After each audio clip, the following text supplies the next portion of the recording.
हाँ जी, जैसे हमारी महाभारत की कथा चल रही है, आप उसमें भी देख रहे हैं कि नहीं, शायद अभी मैंने वो एपिसोड आपको भेजा नहीं है कि धृतराष्ट्र को जब ये भी होता है, मतलब पता चल जाता है कि पांडव जो हैं वो युद्ध के लिए तैयार हैं और उनके पास बहुत पावर है, बिकॉज दे नोस कि अर्जुन तो वैसे भी स्वर्ग में रह के आया है, स्वर्ग के सारे अस्त्र शस्त्र उसके पास हैं, और भीमसेन वगैरह के बारे में भी वो जानता है। अब ही नोज एवरीथिंग, और फिर भी वो इतना अपने बेटे के मोह में कमजोर हुआ है कि जब विदुर जी भी वो समझाने आते हैं कि आप ये कर क्या रहे हो महाराज, अगर ये युद्ध हुआ तो ये बात पक्की है कि आपका एक भी बेटा नहीं बचेगा।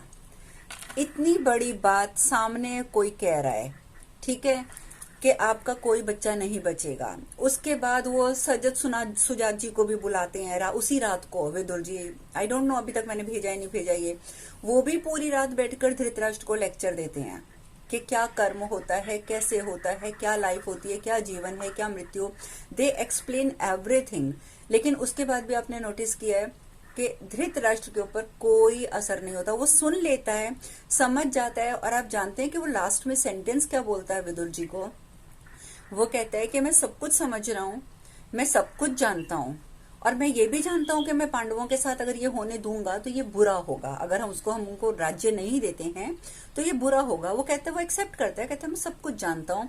लेकिन इसके बाद भी वो आखिर में एक वाक्य बोल देता है, पर मुझे पता नहीं क्या हो जाता है कि मैं जैसे ही दुर्योधन के सामने जाता हूँ तो मैं सब कुछ भूल जाता हूँ कि क्या अच्छा है क्या बुरा है, और उसके बाद मैं वही करता हूँ जो दुर्योधन बोलता है। तो ये इंसिडेंट जो है महाभारत का, ये हमें क्या बता रहा है कि उसने अपने कर्म नहीं काटे इस जन्म में भी। वो अभी भी कुछ ना कुछ गलत करता जा रहा है, कहीं ना कहीं अपने विचारों से गलत रहा धृतराष्ट्र। तभी तो उसके बारे में कहा जाता है कि वो सिर्फ आंख का अंधा नहीं था, वो बुद्धि से भी अंधा था, वो मोह में भी अंधा था, वो सिर्फ आंखों का अंधा नहीं था। तो अल्टीमेटली क्या हुआ, रिजल्ट के सब कुछ खत्म हो गया महाभारत के युद्ध में। तो यही हमारे कर्म होते हैं जो हम पर हावी हो रहे होते हैं, हमारे पिछले कर्म, और हम उसको समझने की बजाय इस कर्मों पे भी इस जन्म में भी ध्यान नहीं देते, और अल्टीमेटली उसका रिजल्ट गलत वे में हम भुगतते रहते हैं। आप कुछ बोल रहे हो, आपकी वॉइस कट के आ रही है। सॉरी, आपकी वॉइस नहीं आ रही। जगह से ज्ञान मिला, अच्छे कर्म की, लेकिन पिछले जन्म में कराया उसकी वजह से। आप थोड़ा तेज बोलिए प्लीज, आपकी वॉइस नहीं आ रही मुझे।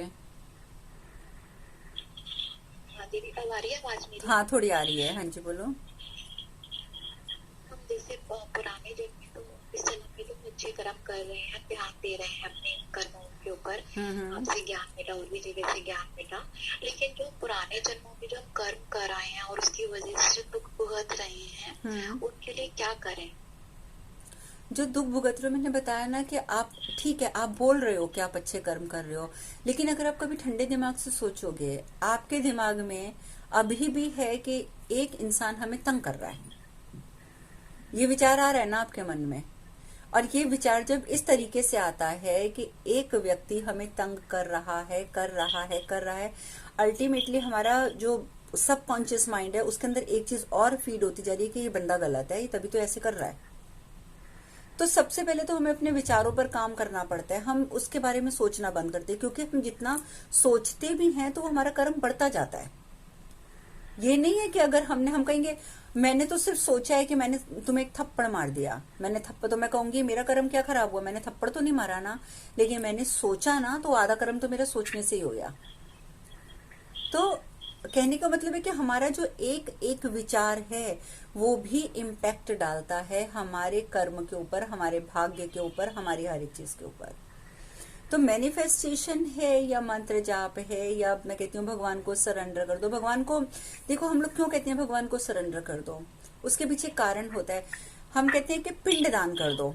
आप जानते हैं जब श्राद्ध होता है तो उसमें पिंड दान किया जाता है, लेकिन उसमें तो वो आटे की गोलियां बनाकर, और पंडित वगैरह जो होते हैं वो जिस तरीके से भी पिंडदान करते हैं।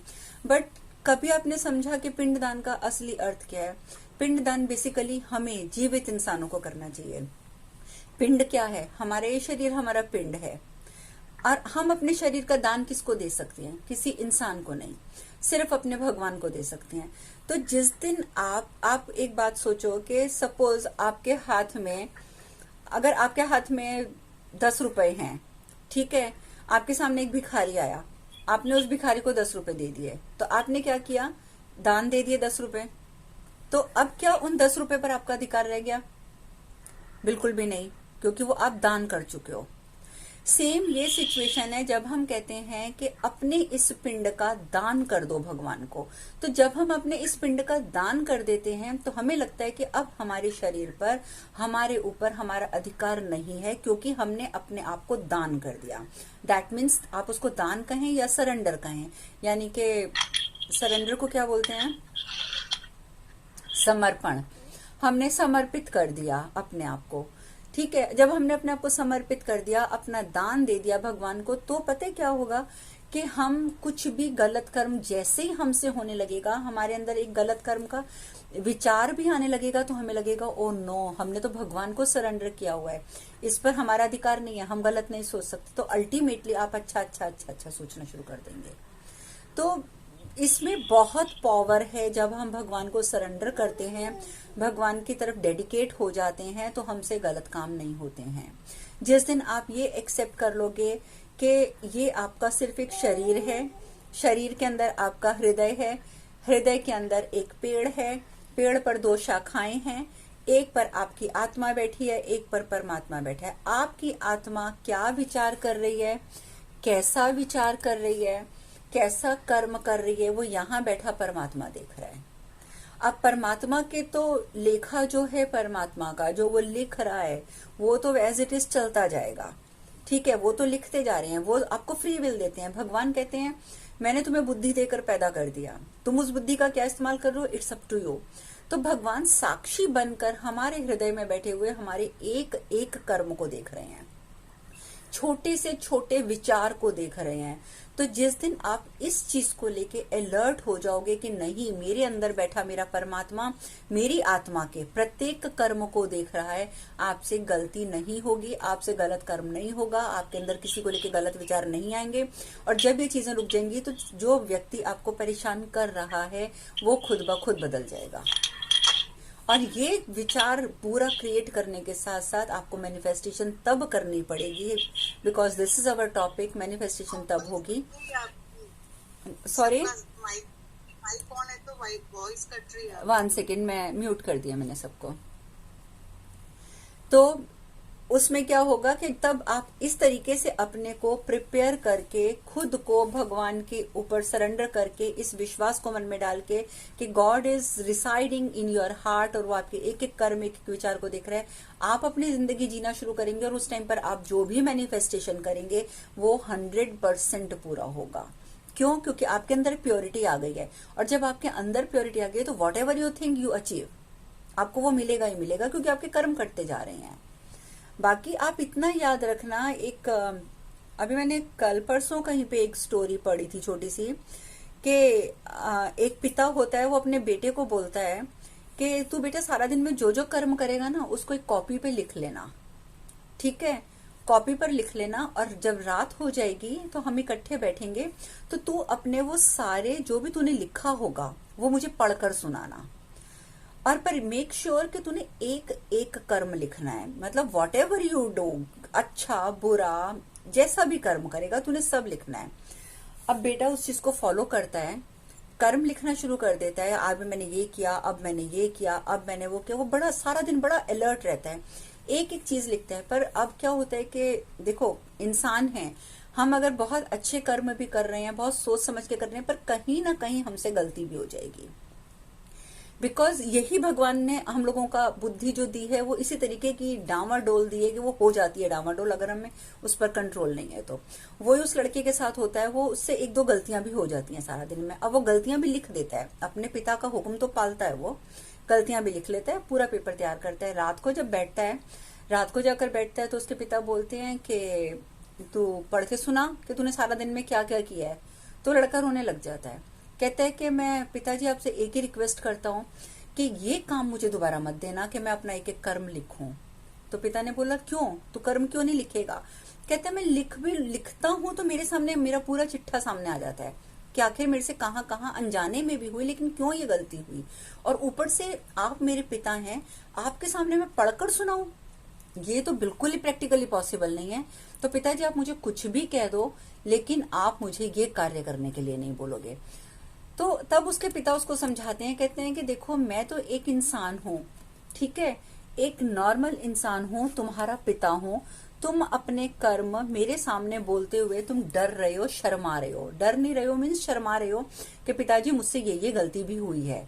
तुम्हें शर्म आ रही है ना। कहते हैं ये सोचो कि जब तुम ऊपर जाओगे और तुम्हारा पूरा चिट्ठा तो तुम्हारे अंदर बैठा परमात्मा देख रहा है ना, तो तुम उसको क्या मुंह दिखाओगे। तो जिस दिन हम ये छोटी छोटी चीजें समझ जाएंगे, हमारे कर्म अल्टीमेटली कंप्लीटली जो है कंप्लीटली बहुत अच्छे हो जाएंगे, सुधर जाएंगे। तब हमें हमारे पिछले कर्मों को काटने में दिक्कत नहीं होगी, वो हमारे जल्दी कट जाएंगे। आप जानते हैं कि एक बार मैंने पहले भी स्टोरी सुनाई थी कि भगवान खुद आए थे एक अपने शिष्य के कर्म कटवाने के लिए, लेकिन भगवान ने, शिष्य ने यही कहा था ना कि प्रभु आप मेरी आकर सेवा कर रहे हैं, आप मेरे भगवान हैं, फिर भी आप आकर मेरी सेवा कर रहे हैं, मुझे आप टॉयलेट तक ले जाते हैं, मेरी इतनी सेवा कर रहे हैं, तो इससे अच्छा आप मुझे मुक्ति क्यों नहीं दे देते।